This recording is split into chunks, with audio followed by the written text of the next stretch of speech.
আসসালামু আলাইকুম। যারা আবু সাইদ ভাইকে ভালোবাসেন অবশ্যই তার শেষ কথাটা শুনে যাবেন। কি বলে শুনুন মিডিয়ার সামনে। আমি এখানে ইংরেজি ডিপার্টমেন্ট 12 এর স্টুডেন্ট। তো আমাদের এখানে যে ঝামেলাটা হয়েছে, এখানে অ্যাকচুয়ালি আমাদের কর্মসূচি ছিল অবস্থান কর্মসূচি। আমাদের উদ্দেশ্য ছিল আমরা মডার্নে গিয়ে অবস্থান করব। কিন্তু আমাদের যে এখানে ছাত্র সংগঠন আছে তারা আমাদের আগেতেই জানিয়ে দিয়েছিল যে অবস্থান ছাত্রলীগ ছিল এখানে। তো ওরা আমাদের জানিয়ে দিছে যে এখানে হচ্ছে আপনাদের অবস্থান কর্মসূচি করা যাবে না, আপনারা হচ্ছে পদযাত্রা করেন। আমরা সেটাতে একমত হয়ে আমরা এখানে পদযাত্রা করার জন্য ইচ্ছুক ছিলাম।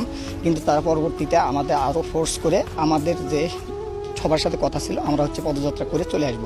কিন্তু আমাদের যখন ক্যাম্পাসের গেটে যখন চলে গেছে তখন ছাত্রলীগ সহ বাকি স্যাররা যারা আছে তারা আমাদের হচ্ছে বাধা প্রদান করছে। স্যাররা অ্যাকচুয়ালি যখন সামনে আছে তখন পিছন থেকে এবং তাদের যারা তৃতীয় পক্ষ ছিল তারা স্যারের উপর আক্রমণ করে সেই দায় আমাদের সাধারণ শিক্ষার্থীদের উপর চাপানোর চেষ্টা করছে। এই রকম যে আন্দোলন থাকে সেই আন্দোলনগুলোতে বরাবরই ছাত্র তৃতীয় পক্ষ ঢুকে এবং সাধারণ শিক্ষার্থীদের উপর দায় চাপানোর চেষ্টা করে। তাই আমি আপনাদেরকে নিশ্চিত করতেছি যে এখানে না, এখানে আমাকে ছাত্রলীগের সভাপতি আমাকে চর থাপ্পড় মারছে। এখানে উনি আমাকে নিজে স্টিল আমাকে থাপ্পড় মারছে।